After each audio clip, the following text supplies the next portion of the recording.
In today's video, we'll be looking at 10 types of empaths. There's some argument sake that there's more, different types. Some people can come into different categories between 2 or 3 types, and some people just have an understanding. For all argument's sake, this is not any sort of diagnosis.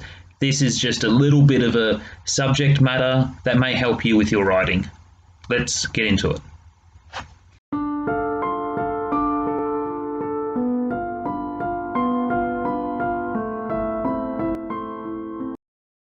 Number 1, intuitive empaths. These type of empaths are quick thinkers. Sometimes they're not always right. It's acting without reason. Sometimes it's looking at a situation and forming a very quick diagnosis. They are very popular authors with self-help books. I found intuitive empaths such as the book I reviewed, Mental Health Buffet. Cunell Roy, the author, is extremely intuitive with the way he wrote his book to be able to help others, or even sharing his experiences through different stages to helping others. This type of thing works well as in fiction. Usually you see this type of character as a university professor, social worker, etc. Number 2, geometric. This type of character usually has a loving for nature, geography. This type of character is not really for the big city life. They're good for traveling, adventurers. I found when I reviewed the book Autumn by Melissa Nash, I absolutely loved it. I will be reviewing her next book Winter very soon, and I am looking forward to spring when it also comes out. On to the subject matter. This type of author, you could see it in her writing that she fits into this category quite well as a geometric empath.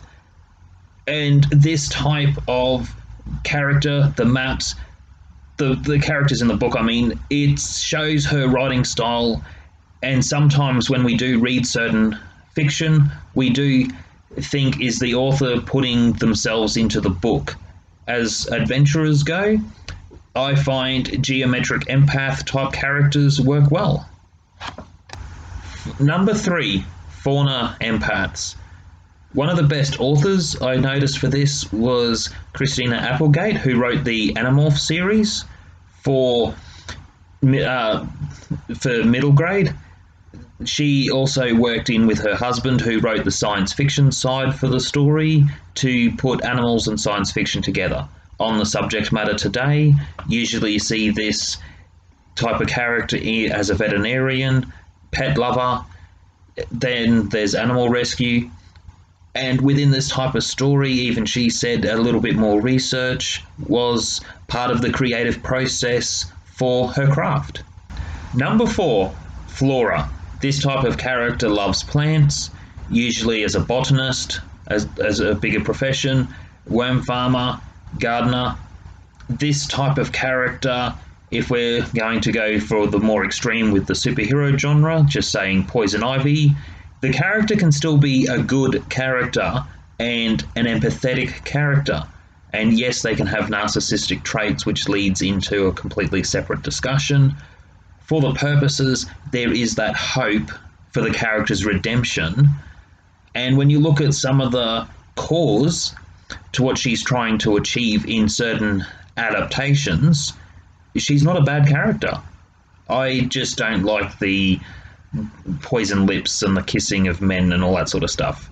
Not that it just... COVID. Enough said. Number 5, spiritual.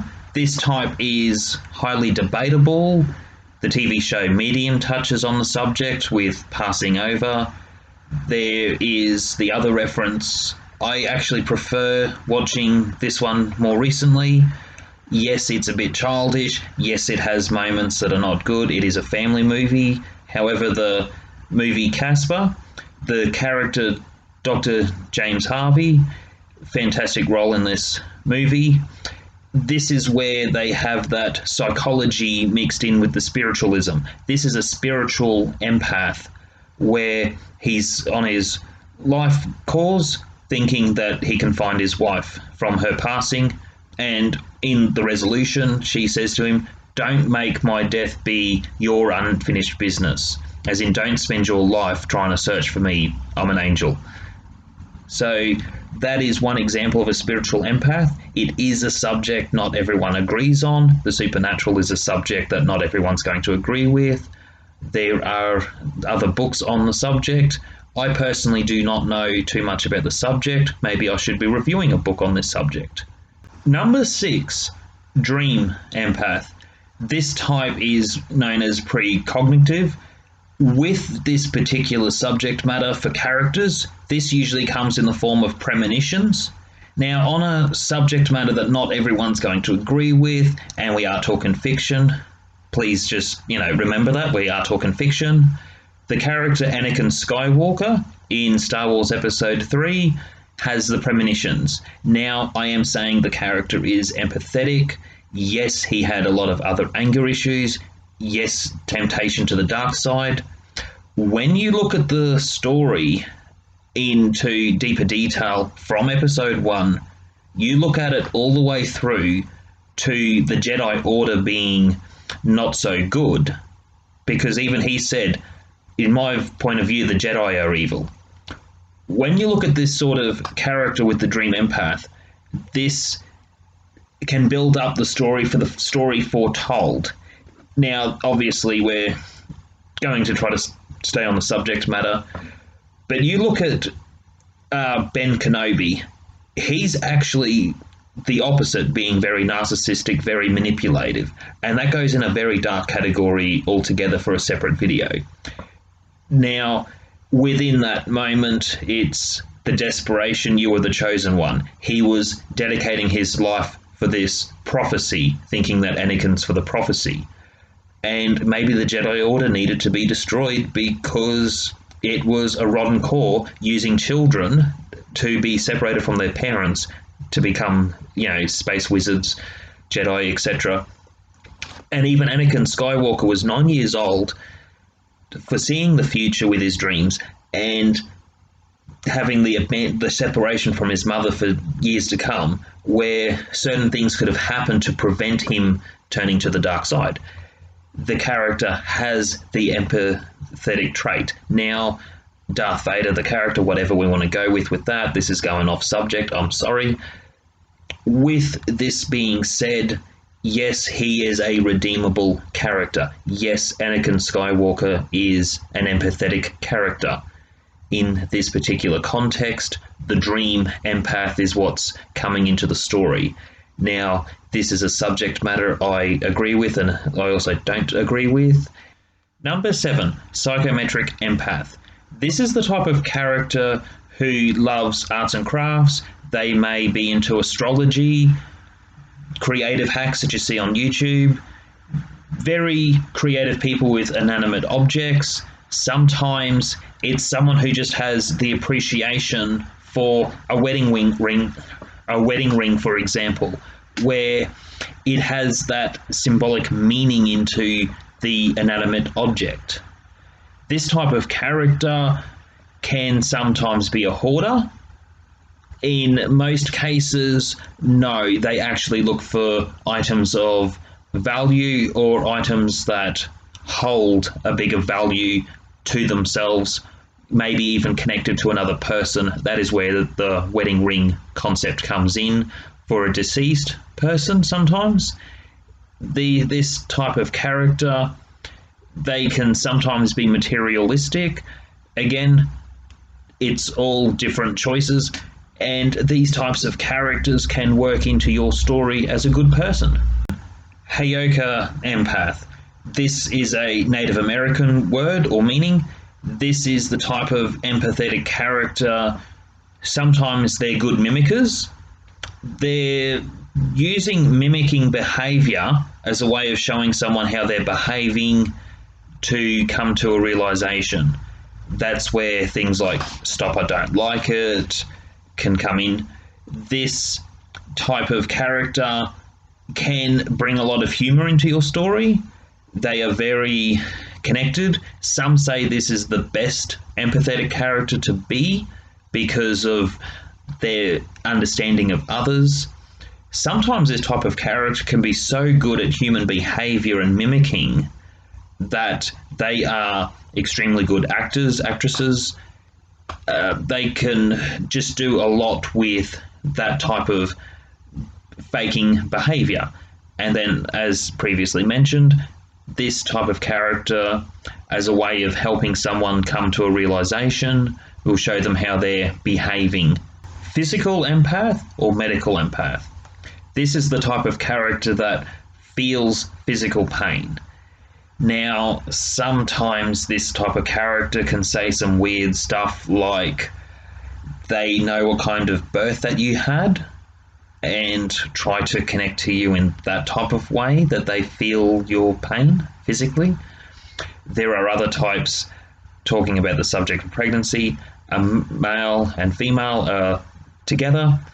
Wife is having the baby and the male feels the sympathetic pregnancy. Now, sometimes this is just a bung-on where it's taking it a little bit too far with the acting of feeling the pain, and then sometimes some men can even lactate.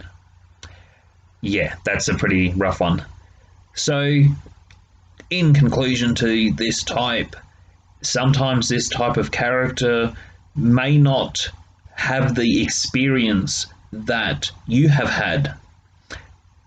However, with feeling certain pains or phantom pains, this character can be somewhat relatable, and in some forms of fiction, they can be just downright crazy. It's another thing that's just open to interpretation. Number 10, emotional empath. This is the most common empath. This is the most vulnerable to narcissistic abuse, and there will be definitely a lot of subject matter to talk about with that, where one of the problems with emotional empaths is over justifying themselves to narcissistic abuse. It is a common thing that we do see in society, where when the emotional empath cuts off the emotion and cuts off the ties to the narcissist, they then try to change how everyone else sees that person because they've lost that control. And then that's an even tougher subject when we're talking about something such as child custody. We're talking about staying in a toxic workplace environment. This type of empath is the most common. They are also very relatable because they want to understand and feel what other people are feeling. That all being said, they're not a bad person. Sometimes I find with a lot of stories, you do find that the character either gets pushed too far as the emotional empath, or sometimes the other extremes happen where they have to completely relocate from their current living situation to get away from something that's not good. Emotional empaths have a good understanding of just basic human emotion. As this type of subject matter goes, this is the most common when you hear of empaths, and this is the most common character that you may have in your writing when writing an empathetic character. That's it for today with this subject matter. As previously said, it's not a diagnosis. This is just a little bit of an example of a few types of characters, personalities, and some personality traits can be put into the same character. You can have something as a mix of a physical empath with a geographic empath, etc. That's it for today. Please hit like, subscribe, comment, and I'll be posting more videos again soon. Thank you. Happy writing.